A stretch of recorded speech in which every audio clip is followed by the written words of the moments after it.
The greater discourse to Sakuludayan, Mahasakuludayi Sutra. In this sutra, the Buddha teaches us 37 qualities that are conducive to enlightenment that he encourages us to develop and practice. The first group is the four foundations of mindfulness.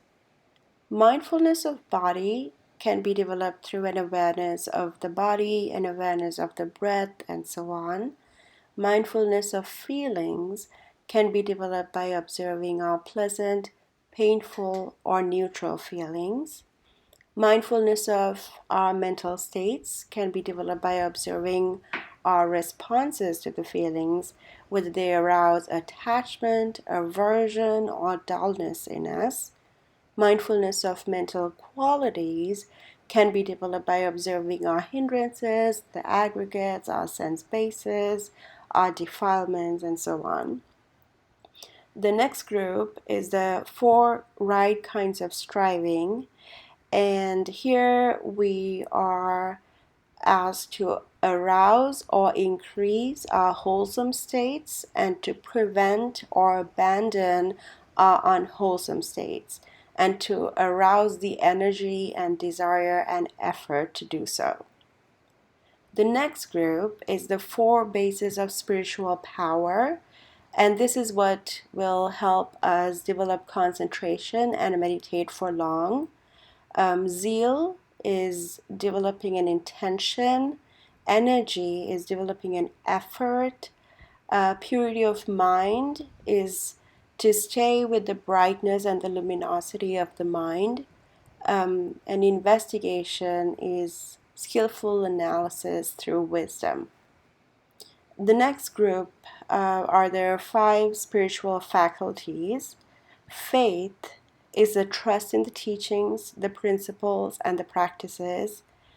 Energy is the effort to cultivate the four foundations of mindfulness. And then mindfulness and concentration are needed for insight to discern the nature of things through wisdom.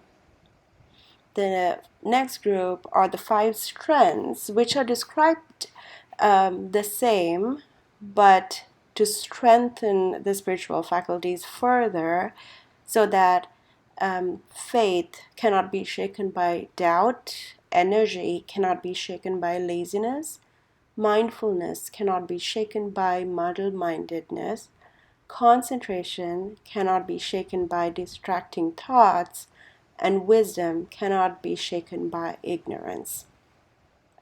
The next group is the 7 factors of awakening. So here we first develop mindfulness of the body, feelings, mental states, and mind objects. Then we investigate if these states of mind are wholesome or unwholesome. And then we develop tireless energy that is aroused by investigation. And then mindfulness, investigation, and energy result in an unworldly spiritual joy or ecstasy, which is rapture. And sustained rapture causes the body and mind to feel calmer and a calmer pleasure through tranquility. And the pleasure helps the mind continuously and uninterruptedly remain tranquil and concentrated. And the concentrated mind's tendencies towards excitement or dejection smoothens out, and then the mind abides in equanimity. The last group, and the most well-known group of the lot, I believe, is the Noble Eightfold Path. It starts with right view, which is a conceptual understanding of the nature of suffering, that suffering arises from craving and defilements, and that we can end suffering by ending craving and defilements through the Eightfold Path. Right intention is the motivation to overcome craving through desirelessness and to practice goodwill. And then as the volition changes, the conduct is purified through right speech, right action, and right livelihood. And then we develop right effort to remove unwholesome states and improve wholesome states. And then right mindfulness that we spoke of before helps achieve right concentration.